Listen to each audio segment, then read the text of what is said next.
कुलपति महोदया professor Nirmala S Maurya ji, वीर बहादुर सिंह पूर्वांचल विश्वविद्यालय जौनपुर, पंडित दीनदयाल उपाध्याय शोध पीठ के सभी अधिकारी कार्यकर्तागण, अध्यक्ष हैं, प्राध्यापक हैं, शोधार्थी हैं, शोध छात्र हैं, ऐसे ही जो इस वेबिनार से जुड़े हुए सभी विद्वज्जन, मुख्य वक्ता के रूप में पधारे हुए कौशल किशोर जी, रामकृष्ण जी, सभी का हम हृदयपूर्वक अभिनंदन करते हैं। डॉक्टर राजकुमार जी, और इसका संयोजन कर रहे हैं प्रोफेसर मानस पांडे जी। आत्मनिर्भर भारत, पंडित दीनदयाल उपाध्याय जी की सोच, इस विषय पर हम सभी ने बात करना है। और ये बहुत कठिन विषय भी है और सरल विषय भी है, दोनों दृष्टि में अगर देखा जाए तो। जो उन्होंने विचार दिया, वो विचार दिया एकात्म मानव दर्शन का। एकात्म मानववाद ये पहले कहा गया, अभी चूंकि आप लोग शोध पीठ के माध्यम से काम कर रहे हैं, संपूर्ण दुनिया में और देश में और विचार परिवार ने यह विचार किया कि इसको इज्म से अलग रखना है, कम्युनिज्म, सोशलिज्म, इससे अलग रखना है, और इसलिए इसको दर्शन कहा, एकात्म मानव दर्शन। आप सबसे भी अनुरोध है कि आगे जब भी कभी हम पंडित दीनदयाल शोध संस्थान या उपाध्याय पीठ की तरफ, शोध पीठ की तरफ से विषय को रखेंगे तो एकात्म मानव दर्शन ये हम प्रयोग करेंगे। एकात्म मानववाद अलग अलग चिंतन करने वाले लोगों ने यह शब्द प्रयोग किया है, लेकिन चूंकि ये व्यापक विचार है तो इसको बांधा नहीं जा सकता है, इसलिए कहा गया कि दर्शन है, एकात्म मानव दर्शन। और दर्शन में संपूर्ण समाहित है, सब कुछ समाहित है, और इसलिए आप सबसे अनुरोध है कि आगे हम लोग एकात्म मानव दर्शन इस बात को लेकर के आगे जाएंगे। जैसा मानस जी ने बताया, भारत गांव में बसता है, गांव की आबादी बहुत है, गांव पर विचार होना चाहिए, गांव पर काम होना चाहिए।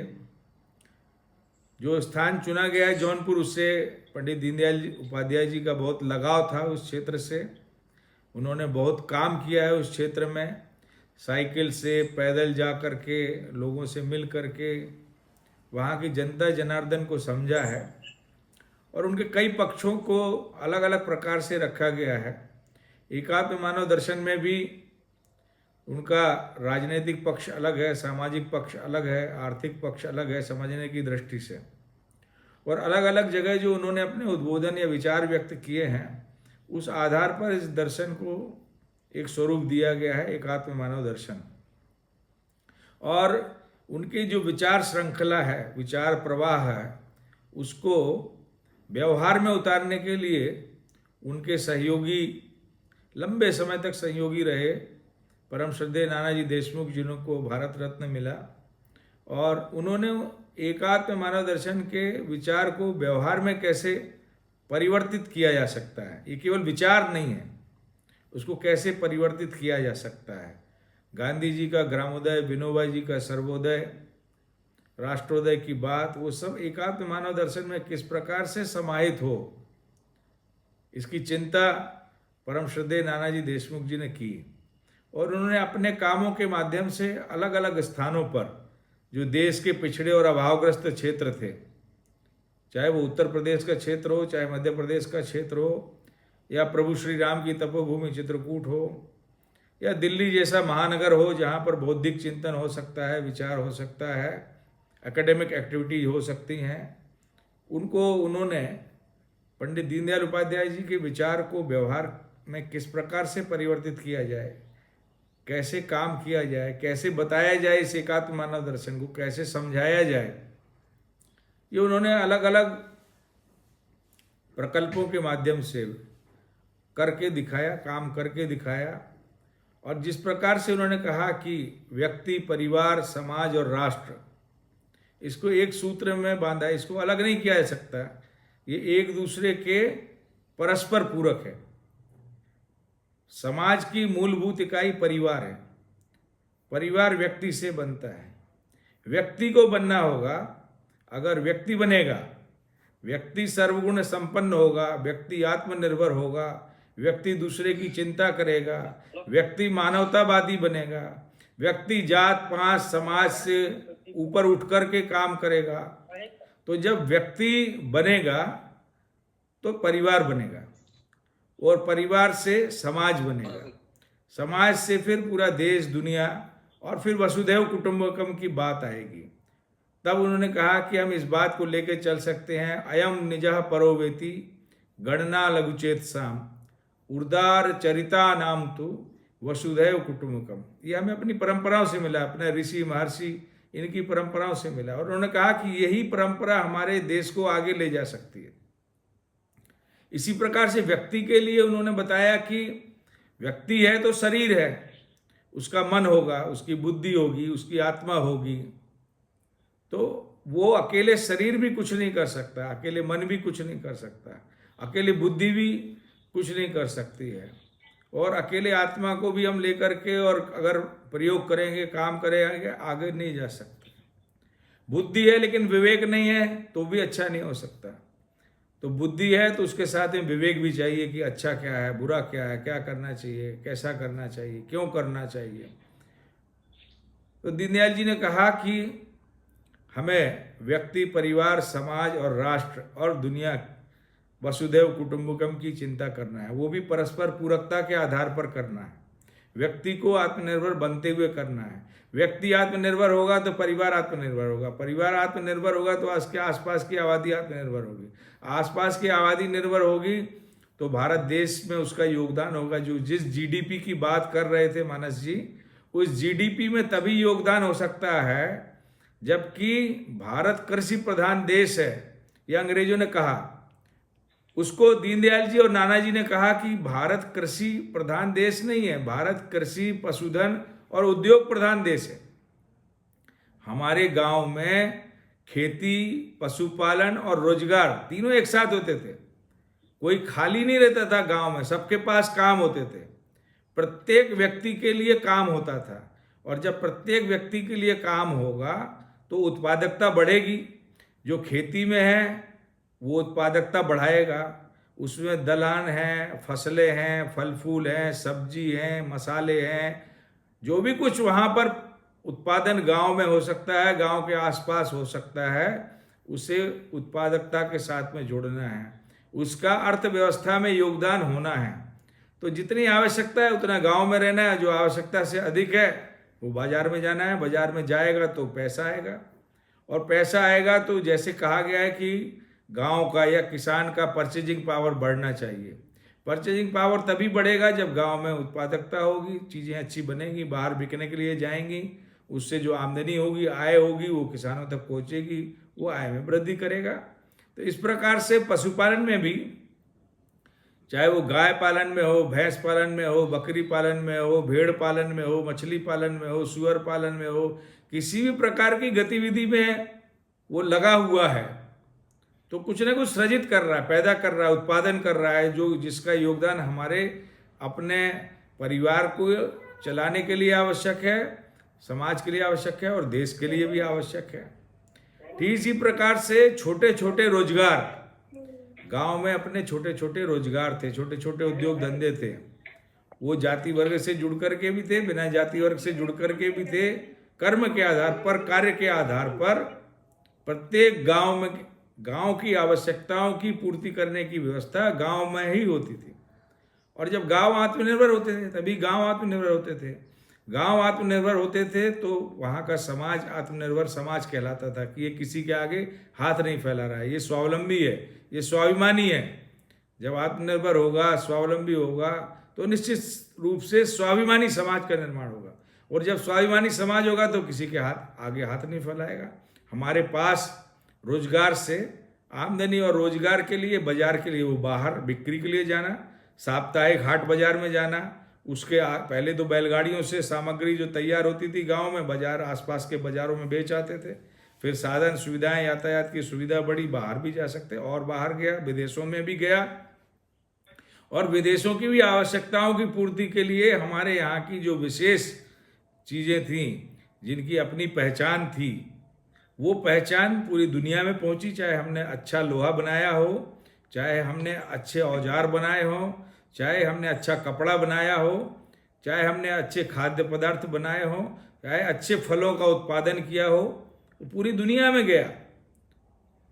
उस संतुलन को बनाए रखने की आवश्यकता थी। जो गांधी जी ने हम लोगों को ग्राम स्वराज की बात कही, उसी बात को सरलता से पंडित दीनदयाल उपाध्याय जी ने प्रकृति के साथ मेल रखते हुए, प्रकृति के साथ परस्पर पूरकता के भाव रखते हुए, अगर हमें जल, जंगल, जमीन, जानवर और जलवायु, इसका रक्षण, संरक्षण, संवर्धन हमें करना है और प्रकृति हमारा पोषण करेगी, इसका बराबरी से ध्यान में रखने की आवश्यकता है। केवल जंगल से लकड़ी लेना है, केवल हमें वनोपज लेना है, केवल हमें जो वहाँ पर पानी आ रहा है नदी में उसका प्रयोग करना है।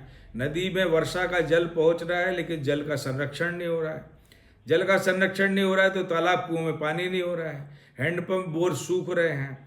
तो पानी की चिंता, पानी का संरक्षण, पानी का संवर्धन, पानी की व्यवस्था, बूंद बूंद पानी को बचाना, खेत का पानी खेत में, गांव का पानी गांव में। जब इस प्रकार से पानी हम संरक्षण कर रहे हैं, पहले करते थे, पहले होता आया, पहले उसकी विधाएं थी, कुआं थे, बावड़ी थी, तालाब थे, बड़े बड़े तालाब बनाए गए और उन तालाबों के आधार पर कुओं में पानी होता था और उस पानी से फिर हम पीने का पानी भी और सिंचाई का पानी भी दोनों लेते थे।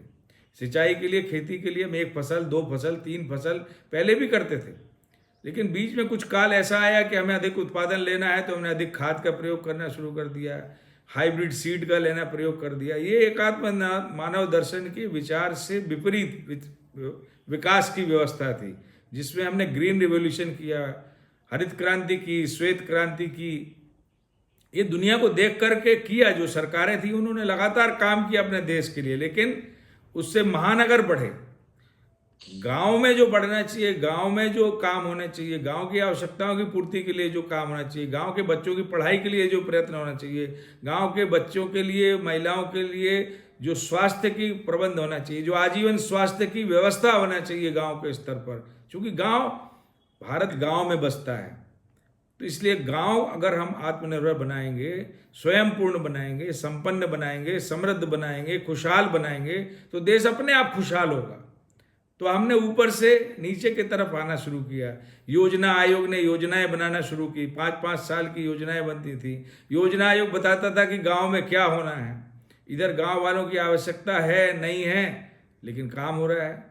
चेक डैम का निर्माण, नाले पर, नदी पर अगर पत्थर से ही पानी रुक सकता है, मिट्टी से ही पानी रुक सकता है, तो वहाँ पक्के स्ट्रक्चर बनाने की आवश्यकता ही नहीं थी। लेकिन इतने डिटेलिंग में कभी विचार नहीं हुआ। और हरित क्रांति हुई, श्वेत क्रांति हुई, उसके बाद में गरीबी हटाओ आंदोलन भी हुआ, गरीबी हटाओ के लिए कई सूत्रीय कार्यक्रम भी हुए, फिर जनसंख्या नियंत्रण के भी काम हुए, बहुत सारा काम हुआ। जो सरकारें आई वो करती नहीं, लेकिन किसी ने मूलभूत विचार जो गांव का विचार था, गांव के व्यक्ति का विचार था, वो विचार नहीं किया।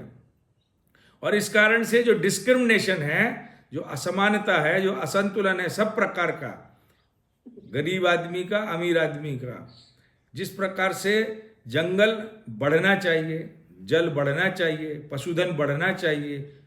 अगर हम हमारे पास उपलब्ध जल संसाधनों को बढ़ाते हैं तो विकास है, अगर पशुधन की मात्रा को बढ़ाते हैं तो विकास है, अगर हम जलवायु में शुद्ध वायु दे रहे हैं तो विकास है। तो जो जल, जंगल, जमीन, जानवर और जलवायु में जितनी सकारात्मक बातें हैं, उस दिशा में यदि हम आगे बढ़ रहे हैं तो विकास हो रहा है।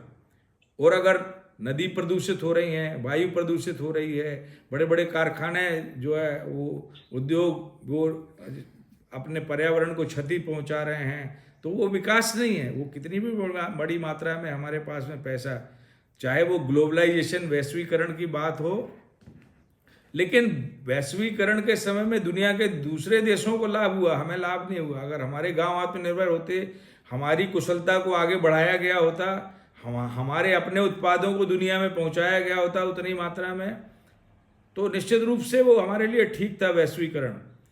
आज उस वैश्वीकरण को ठीक करने के लिए भारत के प्रधानमंत्री नरेंद्र भाई मोदी जी जिस बात को लेके, जिस आत्मनिर्भर भारत की बात कर रहे हैं, वो पंडित दीनदयाल उपाध्याय जी ने जिस प्रकार से बताया कि हमारे गांव आत्मनिर्भर, प्रत्येक व्यक्ति के पास घर होना चाहिए, प्रत्येक के पास में पीने के लिए पानी होना चाहिए, प्रत्येक के बच्चों को पढ़ना चाहिए, उनके स्वास्थ्य का, चिकित्सा का प्रबंध होना चाहिए। सब कुछ सरकार ने करना चाहिए ऐसा नहीं, समाज ने भी करना चाहिए। और इसलिए सरकार और समाज ये परस्पर पूरकता के साथ आगे बढ़ना चाहिए। बीच में शैक्षणिक संस्थान है, प्राथमिक विद्यालय, माध्यमिक विद्यालय, विश्वविद्यालय, ये भी शैक्षणिक संस्थान, IIT हैं, IIM हैं, जो भी शैक्षणिक संस्थान अपने देश के लिए हैं, ये जोड़ने का काम कर रहे हैं। सामाजिक संस्थाएं जोड़ने की काम कर रहे हैं, सामाजिक नेता तो जोड़ने का काम कर रहा है। इसको सरकार और समाज को, जो सरकार नहीं कर पा रही है वो समाज करेगा। समाज को संगठित स्वरूप में आकर के और काम करना है। समाज को सरकार की चिंता करनी है, सरकार को समाज की चिंता करनी है। जब हम इस परस्पर पूरकता के भाव के साथ आगे जाएंगे तो हमारा देश आगे बढ़ेगा, हमारे देश की GDP भी बढ़ेगी, हमारा देश आत्मनिर्भर भी बनेगा।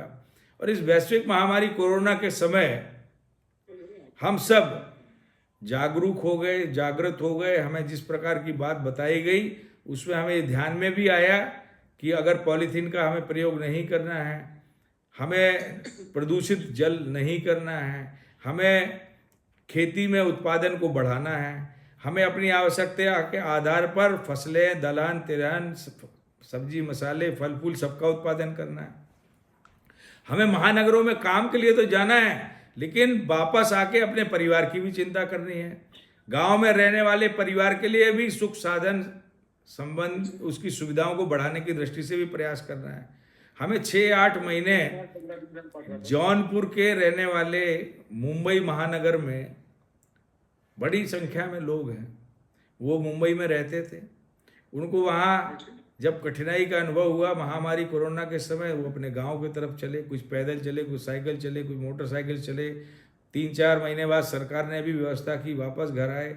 उनको लगा कि वहाँ जो हम 18-20 हज़ार 25 हज़ार कमा रहे हैं, चाहे वो हम ड्राइवर बन करके, चाहे सिक्योरिटी वाला बन करके, चाहे किसी फैक्ट्री में काम करके जो हम पैसा कमा रहे हैं, उससे अच्छा है कि हम गाँव में रह करके मेहनत करके चीज़ों को और अच्छा करेंगे तो जो हमारे यहाँ की अपनी पहचान है, जो अस्मिता है, उसको हम बचा के रख सकते हैं। और एकात्म मानव दर्शन के मूल भाव में चिति है। चिति मतलब अपने प्राण, आत्मा।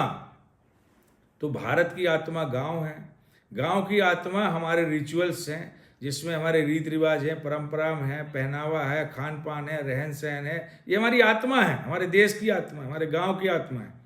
इनको जब हम संभालेंगे, संवारेंगे, तब सुंदर और समृद्ध खुशहाल देश बनेगा।